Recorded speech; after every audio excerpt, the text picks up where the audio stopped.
신약성경 마태복음 25장 1절에서 13절까지 우리 한 목소리로 함께 봉독합니다. 그때의 천국은 마치 등을 들고 신랑을 맞으러 나간 10처녀와 같다 하리니 그 중에 5은 미련하고 5은 슬기 있는 자라. 미련한 자들은 등을 가지되 기름을 가지지 아니하고 슬기 있는 자들은 그릇에 기름을 담아 등과 함께 가져갔더니 신랑이 더디옴으로 다 졸며 잘세. 밤중에 소리가 나되 보라 신랑이로다 맞으러 나오라 하매 이에 그 처녀들이 다 일어나 등을 준비할세.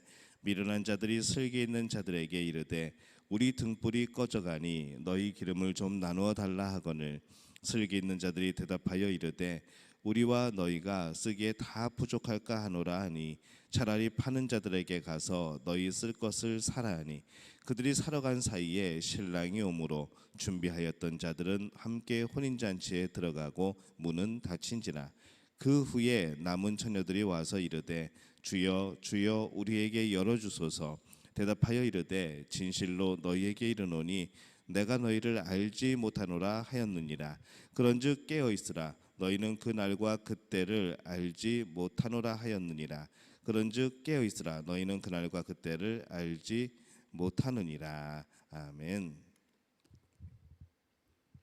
할렐루야. 하나님의 은혜가 오늘 새벽에 하루의 첫 시간을 주 앞에 드리는 우리 믿음의 가족들에게 함께 하시기를 예수님의 이름으로 축원합니다. 오늘은 재림에 대한 그 비유의 말씀입니다. 신랑을 맞으러 나간 이 10처녀에 대한 그런 비유이시죠. 주님의 재림을 준비하는 것을 설명하기 위해서 예수님은 당시에 이 결혼식을 비유로 설명을 하십니다. 그때의 천국은 마치 등을 들고 신랑을 맞으러 나간 10처녀와 같다 이렇게 말씀을 하죠. 이스라엘의 결혼식은 보통 신랑이 신부 집에 가서 간단한 그런 의식을 마치고 그리고 신부를 데리고 자신의 집에 돌아와서 결혼식을 치르게 됩니다. 간혹 신부 집에서 결혼식을 치르는 경우들도 있습니다. 일반적인 경우는 신랑 집에서 결혼식을 치르는 경우라면은 오늘 이 말씀에서 신랑을 맞으러 나간 이 10처녀는 아마 이 신랑 집에서 나온 신랑의 친구들, 우리가 말하는 들러리 아닌가 싶습니다. 또 특이하게 신부 집에서 예식을 치르는 경우에는 아마 이 말씀의 10처녀는 신부의 친구들이 아닌가 싶습니다. 이 신부 집에 간 신랑은 하루 종일 이 신부 집에서 간단한 예식을 마치고 초저녁에 집으로 돌아오게 되죠. 그런데 보통 이제 신부의 몸값이나 이런 것에 대해서 합의가 잘 되지 않으면은 그것이 늦어지면서 밤늦게 돌아올 때도 있습니다. 그때 신랑을 기다리던 이 신랑 쪽의 그런 10처녀, 그러니까 들러리는 이 신랑이 온다는 소리를 듣고 밖에 나가서 그 신랑을 맞이하는 것이죠. 이 당시에 이제 밖은 매우 어두웠을 것입니다. 뭐 요즘처럼 가로등이 있는 것도 아니고 뭐 전기가 막 들어와 있는 것도 아니고 그렇기 때문에 이 밤에 사람을 만난다는 것 이것이 참으로 두려운 그런 일이죠.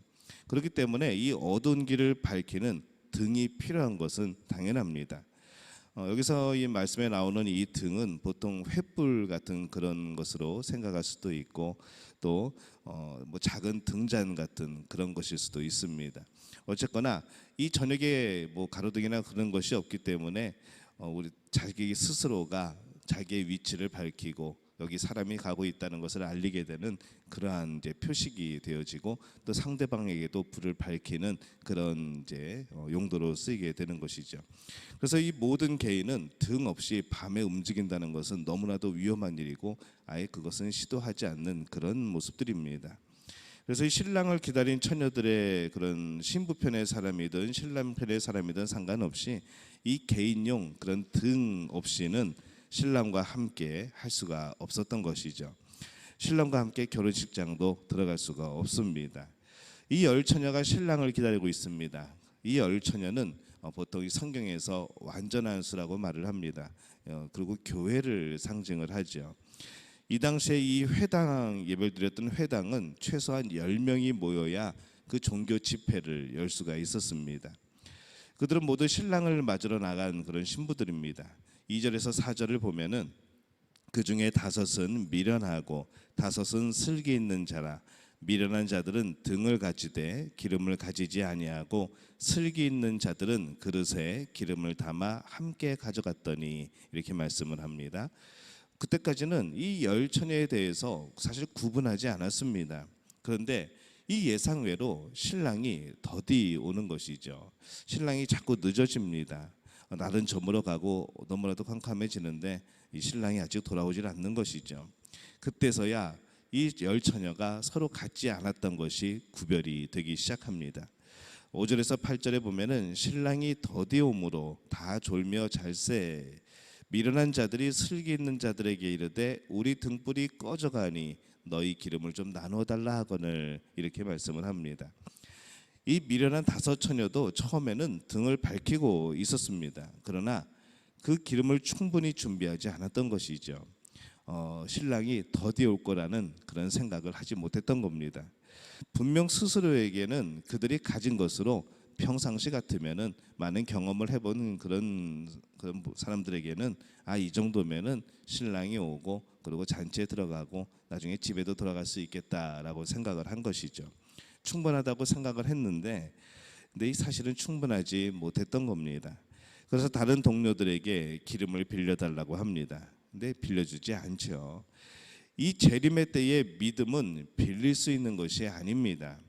그래서 그들은 이 기름을, 그 믿음을 충분히 준비하지 못하고 결국 신랑과 함께 결혼식장에 들어가지 못하는 그런 모습이 되어버립니다. 11절에서 12절에 보면은 그 후에 남은 처녀들이 와서 이르되 주여 주여 우리에게 열어주소서. 대답하여 이르되 진실로 너희에게 이르노니 내가 너희를 알지 못하노라 하였느니라, 이렇게 말씀을 합니다. 이들은 이 자신들의 기름이 부족하다는 것을 너무 늦게 깨달았습니다. 조금 일찍 생각하고 일찍 깨달았다 하면은 기름을 사올 수가 있었겠죠. 밝을 때 기름을 더 사올 수가 있었습니다만은 이들은 그 생각을 하지 못하고 헤아리지 못했습니다. 주님이 재림하실 때에 이렇게 너무 늦게 깨달은 사람이 아주 많을 겁니다. 예수님이 오시는 소식을 듣고서 예수님이 오는 모습을 보면서 그때서야 이게 진짜 예수님이 오시는구나라고 생각하는 사람들이, 정말로 예수님이 실제 계시는 분이었구나라고 말하는 사람들이 있을 것이라는 것이죠. 여러분은 기름을 준비하셨습니까? 이 열 처녀는 교회를 의미한다고 말씀을 드렸습니다. 교회 안에도 기름을 충분히 준비하지 않은 사람들이 많다는 것을 또 의미를 하는 것이죠. 우리는 잘 준비를 해야 됩니다.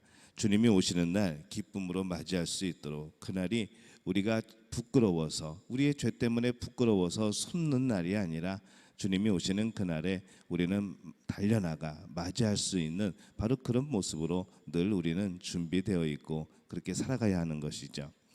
이 신랑을 기다리던 이 열 처녀의 그런 비유의 말씀에서 그들은 모두 처음에는 이 기름을 준비하고 있는 그런 사람들이었습니다. 그런데 충분히 준비되지 못한 사람들이 있었다는 것이죠. 예수님 당시에 너희들 중에 내가 다시 오는 것을 볼 사람도 있느니라 라고 말씀하시는 그 말씀이 있습니다. 그 말씀을 정말 문자 그대로 믿고 기다렸던 사람들이 있는 것이죠. 분명히 그 사람들 중에서는 예수님이 더디 오심에 대해서 믿음이 사그러지고 때로는 그 신앙을 포기해버리는 그런 사람들도 있었을 겁니다. 우리에게 늘 다가오는 유혹은 그겁니다. 예수님이 오신다고 하는데 세상의 끝이 다가온다고 하는데 묻다 말세라고 말을 하는데 금방 오실 것 같은데 벌써 그 수많은 시간이 지나가고 그 사이에 많은 사람들이 예수님의 다시 오심을 소망하면서 살았지만은 그 기대와 그 소망이 점점 더 늦어지게 되었을 때, 또 늦어진다고 생각되었을 때에 우리는 가끔 믿음이 식어질 때가 있는 것이죠. 내일도 오늘과 같을 것이라고, 1년 후도 오늘과 같을 것이라고, 또 10년 후도 오늘과 같을 것이라고 우리는 그렇게 생각하면서 살아갈 수도 있다는 겁니다.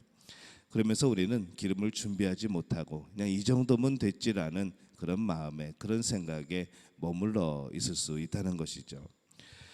오늘날에도 처음에는 일시적으로는 이 믿음의 사람처럼 보이는 경우들이 있습니다. 하지만은 계속 준비하는 것이 진정한 신앙인의 모습입니다. 처음에 뜨거웠던 그런 모습뿐만 아니라 계속하여서 성령과 더불어 살아가며 또 성령의 인도하심을 받고 늘 대화하고 여전히 뜨겁게 살아갈 수 있는 그런 믿음이 우리에게는 필요합니다. 우리가 재림을 준비할 때는 평생 준비하는 겁니다. 어느 한 군데 그냥 갑자기 은혜 받아가지고 그래 내가 이제 재림의 신앙을 가지고 살아야지라고 그때만 그러는 것이 아니라 한결같은 마음으로 평생을 우리는 예수님의 다시 오심을 준비해야 합니다. 충분히 준비해야 되죠. 부끄럽지 않게 또 잔치에 참여할 수 있도록 그렇게 충분한 그런 우리는 준비를 해야 됩니다. 이만큼 했으면 됐지라는 생각을 여러분 버리시기를 바랍니다. 이만큼이 아니라 신랑이 올 때까지 충분한 기름이 필요한 겁니다. 많이 준비할수록 더 좋은 것인데 왜 중도에 멈추겠습니까? 많을수록 신랑이 와서 그 잔치에 참여하는 그것이 최종 목표인 것인데 그때까지 우리는 얼마가 될지 모르는 것이죠. 어느 또 얼마나 더 기다려야 될지 모르는 겁니다. 그래서 우리는 그때까지 항상 기름을 준비하는 그런 지혜로운 처녀들과 같은 모습이 되어야 됩니다. 여러분에게 묻고 싶습니다. 기름을 준비하셨습니까? 충분히 준비하셨습니까? 그리고 매일매일 한결같이 예수님을 기다리는 마음으로 그렇게 살아가고 계십니까? 오늘 말씀을 통하여서 늘 준비되어 있는, 늘 믿음을 가지고 있는, 이 기름이 채워져 있는 그런 삶을 살게 되시기를 예수님의 이름으로 축원합니다.